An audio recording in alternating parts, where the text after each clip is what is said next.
மக்கள் வணக்கம். கேளுங்கள் தரப்படும் நிகழ்ச்சிக்கு அன்போடு வரவேற்கிறோம். மனம், உறவு, மாணவர்கள் மற்றும் தீய பழக்கங்களுக்கு அடிமையானவர்கள் அவர்களுக்கு ஏற்படக்கூடிய பிரச்சனைகளிலிருந்து வெளிவருவது தொடர்பான ஐயங்களை தெளிவுபடுத்துவதற்காக வந்திருக்கிற மைண்ட் அண்ட் சோல் கேர் கிளினிக்கின் ஆழ்மன சிகிச்சை வல்லுநரும் மனநல ஆலோசகருமான மருத்துவர் பிரபாகரன் ஐயா அவர்கள். வணக்கம். வணக்கம். பொதுவாக நம்மளுடைய நிகழ்ச்சியை பொறுத்த வரைக்கும் தொடர்ந்து ஒவ்வொரு முறையும் புதிதான பல மன ரீதியான பிரச்சனைகளுக்கு விளக்கங்கள் கொடுத்துக்கிட்டு இருக்கோம். இப்போ நிறைய பேர் சொல்லப்போனால் கிட்டத்தட்ட ஒரு 80% மேலான மக்கள் எந்த ஒரு செயலையும் செய்யறதுக்கு அப்புறம் செய்யலாம், அப்புறம் பார்த்துக்கலாம் அப்படின்னு தள்ளி போட்டுக்கிட்டே இருப்பாங்க. இந்த பழக்கம் மன ரீதியான பிரச்சனையா? இதுக்கான தீர்வுகள் இருக்கா? அதை பற்றி சொல்லுங்கள். கட்டாயம் சொல்கிறேன். ஆக்சுவலாக ஒரு மனிதன் கிட்ட இருக்கிற மிகப்பெரிய சொத்து என்னன்னு கேட்டிங்கன்னா நேரம் தான். அவங்களாம் நிலம், வீடு, பணம், நகை இதான் சொத்துன்னு நினைக்கிறாங்க. இதெல்லாம் சொத்தே கிடையாது. ஏது மிக மிக அருமையான சொத்துனா நேரம். ஒவ்வொரு நொடி, ஒரு நொடி கடிகாரத்தில் போகுதுன்னா அந்த நொடியை எந்த தரமாக நீங்கள் வாழ்கிறீங்க அதை பொறுத்து தான் உங்களுக்கு சொத்துக்கள் நிறைய வர்றதுக்கான வாய்ப்புகள் வரும். ஸோ அந்த நொடி போகும்போது நிறைய பேர் தரம் இல்லாமையும் தவறாமல் வாழ்கிற மாதிரி ஆகிடும்.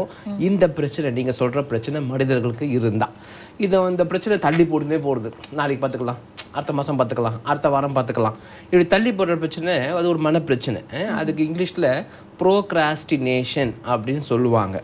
ஸோ இது பல மனிதர்களுக்கு இது இருக்குது. இது ஏன் இருக்குது, இது என்ன பிரச்சனை, எப்படி வருது, எப்படி வெளில வருது, எல்லாத்தையும் தெளிவாக அழகாக கற்றுக் கொடுக்குறேன்.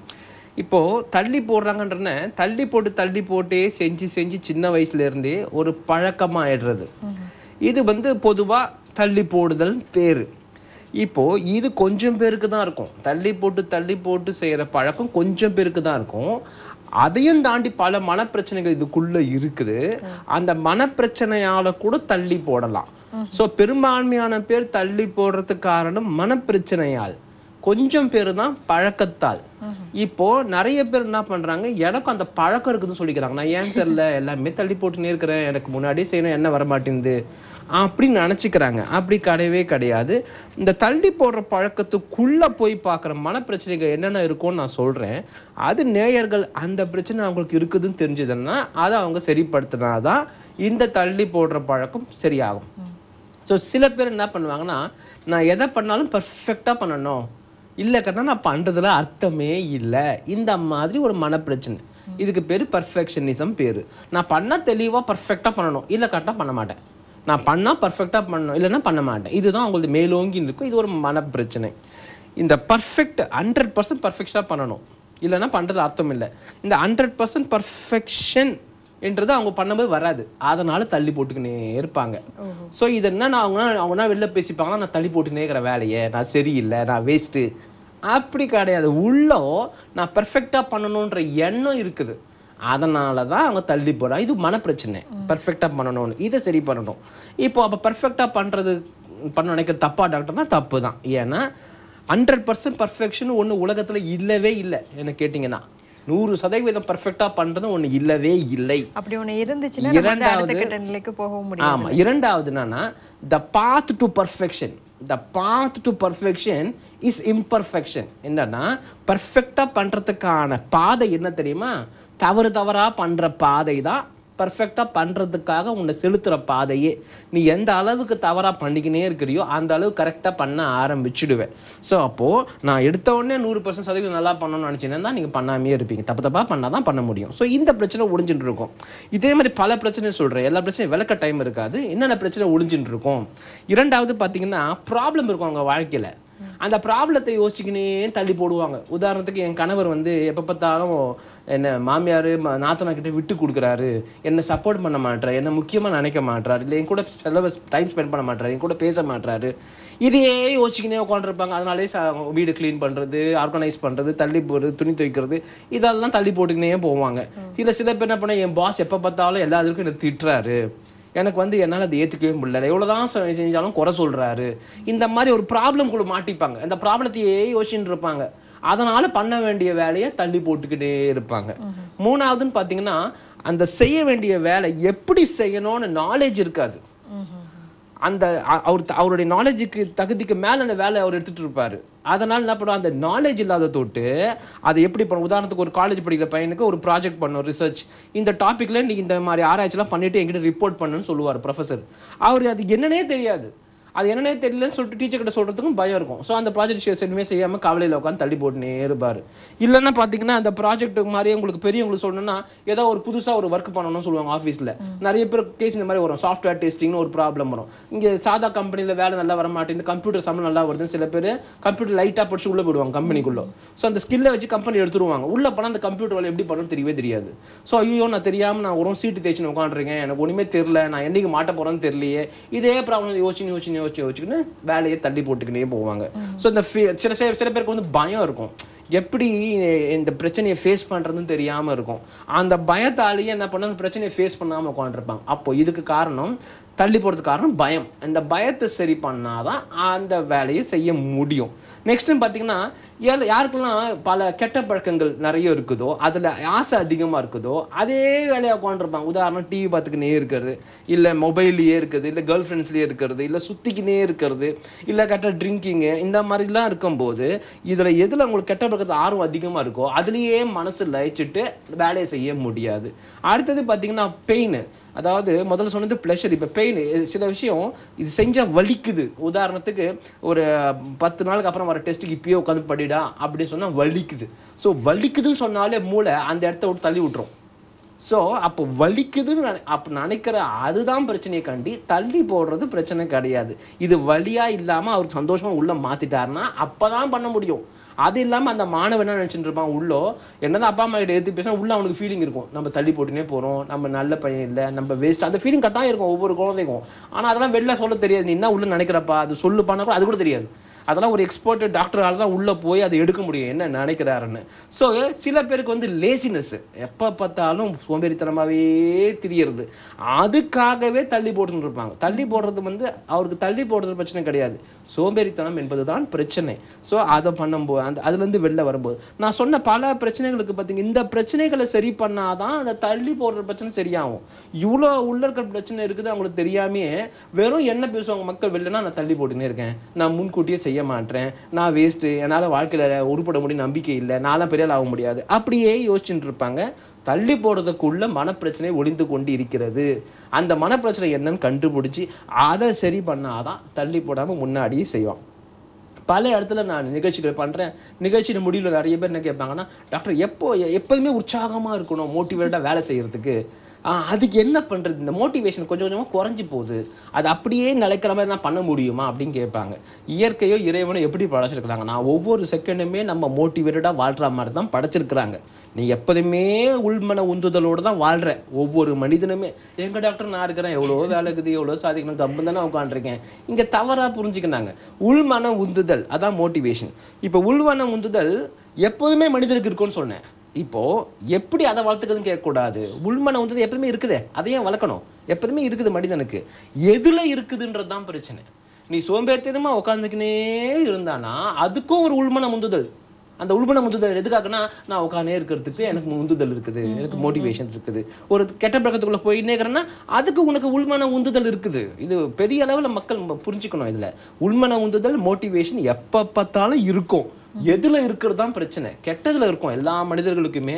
அதை நல்லதில் வச்சு நீங்கள் பழகும்போது உங்களுக்கு சூப்பராக மாற்றம் வரும். ஸோ இந்த உள்மன உந்துதல்ன்றது திருப்பி வளர்க்கணும் அவசியமே கிடையாது. அதை நீங்கள் நல்ல விஷயத்தில் வளர்க்கணும். நல்ல விஷயத்துக்குள்ளே போனோன்னா இவ்வளோ சொன்ன மனப்பிரச்சனைகள் எல்லாமே இருக்காது மனிதர்களுக்கு. சில பேருக்கு ஒன்று இருக்கும், சில பேருக்கு 4வது சொன்ன மனப்பிரச்சனை இருக்கும்.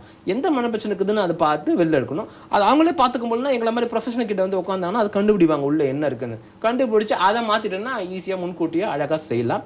என்னன்னா ஒரு ஜெயண்ட் கோல்ஸ் இருக்கணும். அப்போதான் அந்த உள்மன உந்துதல் அழகாக வரும். பெருசாக சாதிக்கணும், அது எனக்கு வேணும், நான் முன்னேறணும், இந்த ஆசை அழகாக உள்ள இருக்க இருக்க இருக்க இருக்க இருக்க உள்மன உந்துதல் கெட்டதுலேருந்து அப்படியே நல்லதுக்கு தானாக ஷிஃப்ட் ஆகிடும். ஷிஃப்ட் ஆகிட்டு அப்படியே உள்ளே போயிடுச்சுன்னா தானாகவே அவங்க எப்போதுமே பாசிட்டிவாகவும் ரொம்ப பியூட்டிஃபுல்லாகவும் சாதிச்சுனே உட்காந்துக்கலாம். சரிங்க. அதே மாதிரி வந்து இப்போது மனநல சம்மந்தமான பிரச்சனைகளுக்கு அவங்க இந்த போகக்கூடிய நபர்களுக்கு ஒரு ஐயப்பாடு இருக்கும். நம்ம வந்து மனநல ஆலோசகர்கிட்ட போகணுமா இல்லை வந்து மனநல மருத்துவர்கிட்ட போகணுமா அப்படின்ட்டு.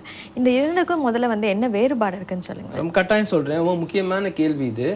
மனநல மருத்துவர், மனநல ஆலோசகர். மனநல மருத்துவர்னா சைக்காட்ரிஸ்ட் அப்படின்னு பேர், மனநல ஆலோசகர்னா சைக்காலஜிஸ்ட்னு பேர்.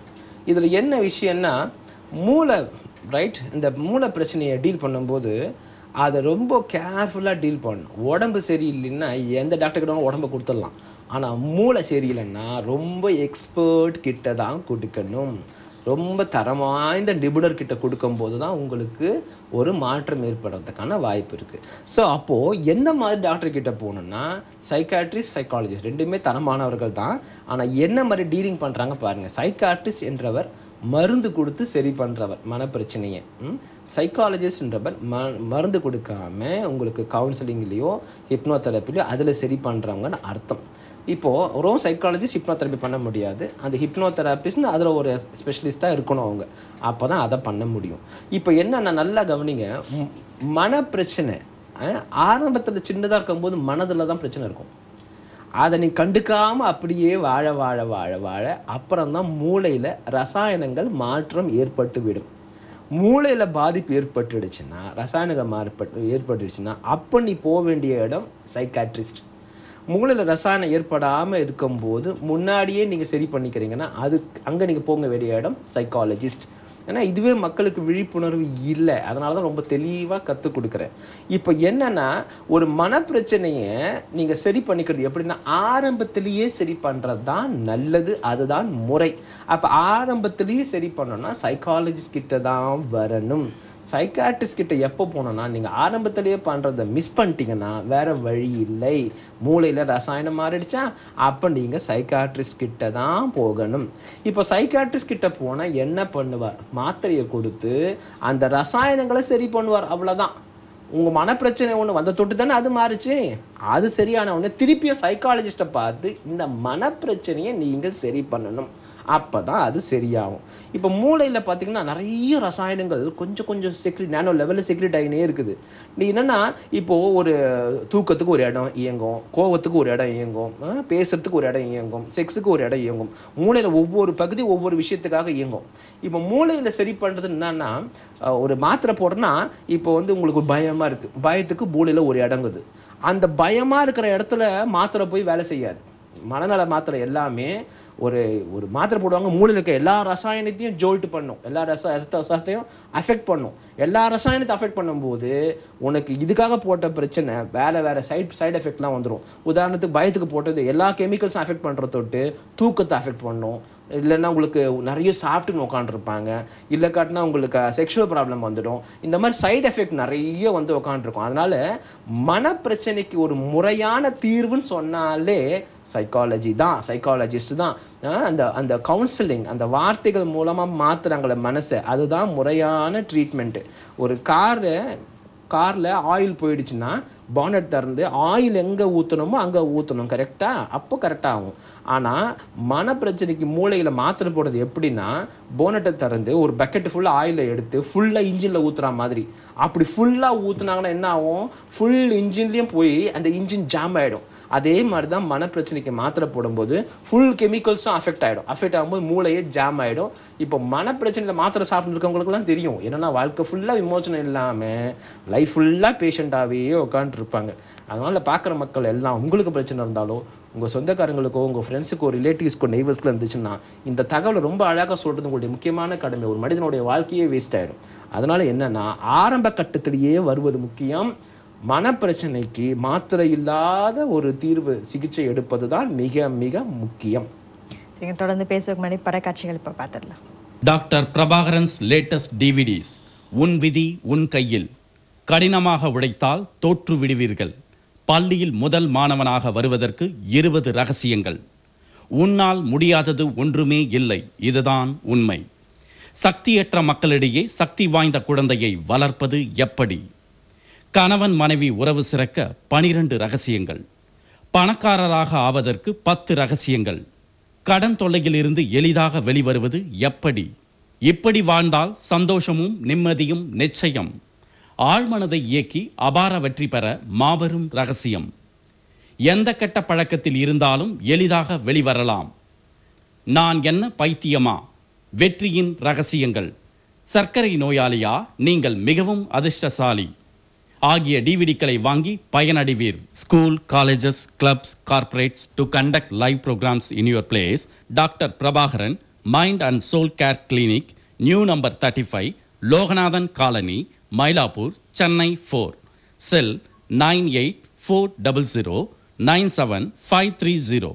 Website mindandsoulcareclinic.com. நம்ம தொடர்ந்து பேசுவோம். நேயர்கள் இருக்காங்க. மக்கள் வணக்கம். வணக்கம். வணக்கம். எங்க அழைக்கிறீங்கம்மா? சென்னையில இருந்து தான் கால் பண்றேன். என்னுடைய பேர் பிரியா. உங்க கேள்வி என்னன்னு மருத்துவர் கிட்ட கேளு. சொல்லுங்க மேடம்.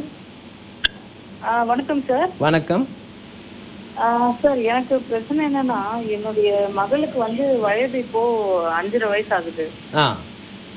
அவளு இப்போ ஃபர்ஸ்ட் ஸ்டாண்டர்ட் படிச்சுட்டு இருக்கா. யூஸ்வலா 6 வயசு இருக்கிறவங்க படிப்பாங்க. பட் இவ 5, நாங்க முன்னாடியே ஏர்லியா சேர்த்ததுனால 1 வயசு மற்ற பிள்ளைங்களோட கம்மி. அது எனக்கு தெரியல இது நார்மலா என்னன்ட்டு. பட் படிக்கும்போது சுத்தமா அவளுக்கு அந்த கவன ஈர்ப்பு எதுவுமே இல்ல. படிக்க வைக்கிறதுக்குள்ள எனக்கு ரொம்ப கஷ்டமா 2 ஹவர் அவளை கான்சென்ட்ரேட் பண்ண வைக்கிறதுக்கே நான் கஷ்டப்படுறேன். அதுக்கப்புறமா தான் அவளை படிக்க ஆரம்பிச்சானா கண்டினியூஸா படிக்கிறா. எனக்கு அது ரொம்ப கஷ்டமா இருக்கு. எப்படி கவனத்தை கொண்டு வர்றதுன்னு எனக்கு தெரியல. அதனாலயே அவ நல்ல பிரைட்டா நல்ல படிக்கிற பொண்ணுதான். பட் எனக்கு இதனாலயே அவ டவுன் ஆகுறா. ஸ்கூல்ல ஃபுல்லா கம்ப்ளைண்ட்ஸ் இதனாலதான் வருது. அது என்ன பண்றதுன்னு தெரியல. And one more question sir, எனக்கு சும்மாவே எதுக்கு எடுத்தாலும் இவங்க என் ஹஸ்பண்டும் சரி என் குழந்தையும் சரி அவங்க ஏதாவது பண்ணாங்கன்னா சும்மாவே எனக்கு ரொம்ப கோவம் வருது. எங்க வீட்டுல ஒரு பெட் டாக் வளர்க்குறேன். என் கோவம் என்ன பண்றதுன்னு தெரியல. திருப்பி அடிக்க முடியாததுனாலயா என்னன்னு தெரியல. அந்த கோவத்தை என் பொண்ணு மேலேயும் என் நாய் மேலேயே தான் நான் காட்டுறேன். ஓகே, சொல்கிறேன். நான் நல்லா கவனிங்க ஃபோன் வச்சுட்டு. ஸோ முதல் கேள்வி, உங்கள் குழந்தைக்கான வயசு கம்மியாக சேர்த்துட்டிங்கன்றது அது ஒரு தவறுக்கு அடையாது. என்னென்னா, இப்போது சில குழந்தைங்களுக்கு ப்ராசஸிங் நல்லா இருக்கும். ப்ராசஸிங் நல்லா இருக்கும்போது நீங்கள் சின்ன வயசில் சேர்த்தாலும் மேனேஜ் பண்ணிவிடும். 6 மாதம் தான். இந்த ப்ராசஸிங் ரொம்ப கம்மியாக இருந்துச்சுன்னா அப்போ அது தவறாக மாறிடும். அதை நீங்கள் ஒரு வாட்டி நீங்கள் கிளினிக்கில் எடுத்துன்னு காமிச்சிடுங்க. இரண்டாவது பார்த்தீங்கன்னா, இந்த கவன சிதறல் தான் உங்கள் குழந்தைக்கு பிரச்சனையாக சொல்கிறீங்க. அதுக்கும் வயது கம்மியானதுக்கும் சம்மந்தமே இல்லை. நார்மல் குழந்தைங்களுக்கு கூட ஒரு கவனத்தை ஏற்படுத்த ரொம்ப ரொம்ப கஷ்டமாகவே இருக்கும். ஸோ அதனாலே குழந்தைங்க விளையாடி தான் படிக்கும். அந்த விளையாட்டோடு நீங்கள் படிப்பை நீங்கள் டென்ஷன் ஆகாமல் கற்றுக் கொடுக்குற அந்த மனப்பான்மையை வளர்த்துக்கணும். கான்சன்ட்ரேஷனுக்கும் சில டெக்னிக்ஸ்லாம் இருக்குது. அதை நீங்கள் கொஞ்சம் கற்றுக்கணும். அந்த கான்சன்ட்ரேஷன் டெக்னிக்ஸை கொஞ்சம் கொஞ்சமாக கற்றுக் கொடுத்து அந்த கான்சன்ட்ரேஷன்ற பண்பை குழந்தைக்கு ஏற்படுத்தணும். இது உங்கள் முதல் கேள்விக்கான பதில். இரண்டாவது கேள்வின்னு பார்த்தீங்கன்னா, உங்களுக்கு கோபம் அதிகமாக இருக்கிறதுன்றது ரொம்ப ஆபத்தானது. அது அந்த கோபம் அப்படி இருக்கவே கூடாது. உங்களுக்கு இருக்கிற கோபத்துக்கு நீங்கள் என்ன பண்ணுறீங்க, நாய் மேலேயும் குழந்தைங்க மேலேயும் காட்டுறேன்னு சொல்கிறீங்க. இதுக்கு பேர் டிஸ்பிளேஸ்டு அக்ரெஷன் பேர். டிஸ்பிளேஸ்டு அக்ரெஷன்னா, உங்களுக்கு ஒருத்தர் மேலே கோபம் இருந்துச்சுன்னா அது அவங்க கிட்ட காட்டுறதுக்கான திறன் இல்லாத தொட்டு நீங்கள் பலவீனமான நபர்கள்கிட்ட கோபத்தை காட்டுவீங்க. இதுக்கு பேர் தான் டிஸ்பிளேஸ்டு அக்ரெஷன். ஸோ இதில் என்னென்னா, நீங்கள் கோபத்தை நீங்கள் அழகாக குறைக்கணும். கோபத்தை குறைக்கிறதுக்குலாம் நிறைய ட்ரீட்மெண்ட்ஸ் இருக்குது. நீங்கள் சென்னையாக இருந்தாலும் வெளியூர் இருந்தாலும் நீங்கள் ஒரு வாட்டி வந்துட்டு போங்க, நான் பார்த்து சொல்கிறேன். இருந்தாலும் ஒரு சின்ன ஹிண்ட் இப்போ கொடுக்குறேன், அது நீங்கள் யூஸ் பண்ணுங்கள். Every upset is a rules அப்செட்னு சொல்வேன். ஒரு வாட்டி உங்கள் கோபம் வரதுக்கு காரணம் உள்ள ஒரு விதி இருக்குது, ரூலு. அந்த விதி மீறல் ஏற்படும் போது தான் கோபம் வரும். உதாரணத்துக்கு என் குழந்தை படிக்க உட்கார வச்சேன்னா கரெக்டாக 1 ஹவர் கவனம் செதறாமல் படிக்கணும். அப்போ தான் எனக்கு நிம்மதியாக இருக்கும். அந்த மாதிரி கவனம் செதறிச்சா எனக்கு சரி கோபம் வரும்னு உள்ள விதி வச்சுருந்தீங்கன்னா அந்த குழந்தை அந்த உட்காந்து படிக்காதான் அவங்களுக்கு கோபம் வரும். ஸோ வழக்கமாக குழந்தை எப்படி படிக்குதோ அதோடு சேர்ந்து கற்றுறணுமே கண்டி உங்களுக்கு எதிர்பார்ப்பா மாதிரி பண்ணக்கூடாது. உங்களுக்கு எந்தெந்த இடத்துலலாம் கோபம் வருதோ அங்கெல்லாம் நீங்கள் எதிர்பார்ப்புகள் வைத்திருக்கிறீர்கள். கணவன் மேலேயும் சரி குழந்தைங்க மேலேயும் அந்த சூழ்நிலை எப்படி நடக்குமோ அப்படி தான் நடக்கும். உங்களுக்கு ஏற்ற மாதிரி சூழ்நிலை வேணும்னு நினைக்கிறது ரொம்ப ரொம்ப தப்பு. அது தவறாக அவங்க பண்ணால் கூட நீங்கள் ரேப்போ டெவலப் பண்ணி மாற்றணுமே கண்டி எனக்கு ஏற்ற மாதிரி இருக்கணும்னு சொல்கிறவங்களுக்கு எல்லாருக்கும் தான் கோபம் வரும். ஸோ அதை நீங்கள் மாற்றணும். இந்த ரூல்ஸை நீங்கள் மாற்றினா நீங்கள் ட்ரீட்மெண்ட்டே வர வேண்டாம். அதை மாற்ற முடியும்னா நீங்கள் ட்ரீட்மெண்ட்டுக்கு வரணும். நீங்கள் ஆரம்ப கட்டத்தில் 6 மணி டிவிடி செட்டுன்னு ஒன்று இருக்குது, 6 டிவிடி. அதை வாங்கி போட்டு பாருங்கள். அதுலேயே உங்களுக்கு நல்லாவே இம்ப்ரூவ்மெண்ட் வந்துடும். தொடர்பு கொண்டு இருக்க மிக்க நன்றிமா. மற்றொரு தொடர்பில் இருக்காங்க. மக்கள் வணக்கம். வணக்கம். வணக்கம். எங்க அழைக்கிறீங்க? வணக்கம். உங்க கேள்வி என்னன்னு சொல்லுங்க. ஹலோ, தொடர்பில் இருக்கீங்களா? ஹலோ, வணக்கம். எனக்கு ஒரு சந்தேகம் என்னன்னா, சொல்லுங்க. இப்போ நம்ம வந்து பிரெயின் கெமிக்கல்ஸ்ல வர சேஞ்சஸ் ஒரு பீரியட் ஆஃப் டைம் தான் வருது. அதே மாதிரி நம்ம ரெகுலரா பயிற்சி மூலமாவும், நம்ம வில் பவர் மூலமாவும், செல்ஃப் ஹிப்னோசிஸ்ல நம்ம ப்ராப்பர் அஃபர்மேஷன்ஸ் மூலமாவும் நம்ம அது கொஞ்சம் கொஞ்சமா மனசு மாறுறது, அந்த கெமிக்கல்ஸ் மாறாதா? கட்டாயம் மாறுங்க. பிரெயின் கெமிக்கல்ஸ் மாறிடுச்சுன்னா அதை சரி பண்ணுறதுக்கு 2 வழி இருக்குது. ஒன்று மாத்திரைகள் மூலமாக, இன்னொன்று உங்களுடைய எண்ணங்கள் மூலமாகவே அந்த சுரப்பிகளை நீங்கள் நார்மலைஸ் பண்ணலாம் அழகாக. இதுதான் சரியான ஒரு வழியே, உங்களுடைய எண்ணங்களை வச்சே சரி பண்ணுறது. அதை தான் நான் ட்ரீட்மெண்ட்டாக கொடுத்துட்டுருக்கேன். மாத்திரையை வச்சு பண்ணுறது ஆபத்து, முறையான ட்ரீட்மெண்ட் கிடையாது, நிரந்தரமாக பேஷண்டாக இருக்க வேண்டியது தான். நீங்கள் உங்களுடைய எண்ணங்களை வச்சே பண்ணுறது தான் பெட்டர். ஆனால் பெரும்பான்மையான பேருக்கு உங்களை மாதிரி ஒரு தெளிவு இருக்காது, முடியுன்ற நம்பிக்கை இருக்காது, அதனால் ஷார்ட்கட்டில் போயிடுறாங்க. உங்கள் எண்ணங்களை வச்சு பிரெயின் கெமிக்கல்ஸை மாற்றுறது தான் முறை. மாற்ற முடியுமான்னு கேட்டிங்க, கட்டாயம் முடியும். தொடர்பு கொண்ட இருக்க மிக்க நன்றியா. இப்போது புதிதாக என்னென்ன குறுந்தகடுகள்லாம் நீங்கள் வெளியிட்டிருக்கீங்க? ஆமாம், புதுசாக கொடுத்துருக்க அந்த 4 DVD ரொம்ப ரொம்ப முக்கியம். முதல்ல பார்த்தீங்கன்னா, ஆண் பெண் ஈர்ப்பு மனிதனுடைய வாழ்க்கையை நாசம் பண்ணுறதுக்கு பெரும்பான்மையான காரணம். அந்த ஈர்ப்பு இல்லாமல் வாழும்போது பெருமளவில் வெற்றி அடையலாம். பெரிய அளவில் வெற்றி அடைகிறவங்க நிறைய பேர் இந்த ஈர்ப்பு ரொம்ப ரொம்ப இருக்காது, இல்லை கொஞ்சமாக தான் இருக்கும். அந்த ஈர்ப்பை எடுக்கிற மாதிரி ஒரு DVD பியூட்டிஃபுல்லாக போட்டிருக்கேன். அந்த DVD வந்து எப்படின்னா, ஒரு காதலுக்குள்ளே மாட்டிக்கிறாங்க, அந்த காதல்லேருந்து உடனே வெளில வரலாம். அந்த காலம் மாதிரி வாழ்க்கை ஃபுல்லாக தாடியில் வச்சுக்கின்னு கவலையை இயலாமை சிந்தனையில் உட்காந்துக்கணும், வாழ்க்கை அழிச்சிக்கணும் அவசியமே கிடையாது. நல்லா உத்து கவனிச்சு ஒரு ப்ராக்டிஸ்னால் 3 நாள்லாம் ஈஸியாக வெளில வரலாம். அது மட்டும் இல்லாமல் சில பேர் என்ன பண்ணுறாங்க, பல நம்பர்கிட்ட காதல் வந்து இருக்கும். அது ஒரு மனப்பிரச்சனை. 4-5 லேடிஸ், ஒரு லேடி அவுட் ஆனால் இன்னொரு பொண்ணு லவ் பண்ணுவாங்க, அங்கே அவுட் ஆனால் இன்னொரு லேடி லவ் பண்ணுவாங்க, அந்த மாதிரிலாம் பண்ணுவாங்க. ஸோ அதே ஆணுக்கும் பொருந்தும், பெண்ணுக்கும் பொருந்தும். 3வது பார்த்தீங்கன்னா, இப்போ லேட்டஸ்ட் ட்ரெண்ட் என்னன்னா, கல்யாணம் ஆன ஆண் வந்து லவ் பண்ணுறாரு, கல்யாணம் ஆன பெண் லவ் பண்ணுறாங்க. அந்த மாதிரி நிறைய கேஸ் கிளினிக்கில் வருது. இது வந்து கல்யாணம் ஆகாதவங்க லவ் பண்ணால் பரவாயில்ல, அவங்க மட்டும் தான் அழிஞ்சு போவாங்க. கல்யாணம் ஆனவங்க லவ்லாம் பண்ணாங்கன்னா குடும்பமே அழிஞ்சு போயிடும். ரொம்ப ஆபத்தான விஷயங்கள். இந்த காதலில் முறிவு ஏற்பட்டால், நல்லா போச்சுன்னா சூப்பராக வாழுங்க, தப்பில்லை. முறிவு ஏற்பட்டால் உடனே வெளி வரலாம், பெரிய விஷயமே இல்லை. அதற்கான DVD தான். எந்த காதல் பிரச்சனை இருந்தாலும் உடனே வெளி வரலாம். இது காதல் முறிவுகள் மட்டும் இருக்கிறவங்க மட்டும் பார்க்கக்கூடாது, எல்லாருமே பார்க்கணும். ஏன்னா இதுக்குள்ளே இன்னொன்று அடங்கியிருக்கு. ஆண் பெண் ஈர்ப்பை ஃபுல்லாக எடுத்து இருக்கிற ஒரு மனிதன் ஆண் பெண் ஈர்ப்புலேருந்து வெளில வந்துட்டோன்னா ரொம்ப ஃபோக்கஸ்டாக முன்னேற முடியும். அதற்காகவே இந்த DVDயை பார்க்கணும். 2வது பார்த்தீங்கன்னா, உங்களுக்கு வியாபாரம் தோற்காது, வியாபாரி தான் தோற்பான்னு போட்டிருக்கேன். அந்த வியாபாரத்தில் எக்கச்சக்க பிரச்சனை வரும். அதில் மன உளைச்சல் ஏற்பட்டால் வியாபாரம் சரியாக பண்ண முடியாது. ஸோ வியாபாரம் பண்ணுறவங்கெல்லாம் இந்த DVD வியாபாரம் தோற்காது, அதை பண்ணுற வியாபாரி தான் தோற்றுக்குன்னே இருக்கிறாரு. ஆனால் பழிய வியாபாரத்து மேலே போடுறாரு. இந்த காலத்தில் முன்ன மாதிரி வியாபாரம் சரியாக போகிறதே இல்லை அப்படின்னு சொல்கிறீங்க. நீங்கள் எந்த வியாபாரம் சரியாக போகலன்னு சொல்கிறீங்களோ அதே வியாபாரத்தை இன்னொருத்தர் சூப்பராக பண்ணுறாரு. அப்போ வியாபாரத்து மேலே எப்போதுமே பிரச்சனை கிடையாது, பண்ணுற வியாபாரி மேலே எக்கச்சக்க பிரச்சனை. அதெல்லாம் என்ன எப்படி சரி பண்ணுறது, அதுதான் அந்த DVDயில். வியாபாரம் தோற்காது, வியாபாரி தான் தோற்பார். 3வதுன்னு பார்த்தீங்கன்னா, அந்தரங்க பிரச்சனைகள், செக்ஷுவல் ப்ராப்ளம்ஸ் நிறைய இருக்குது ஆணுக்கும் பெண்ணுக்கும்.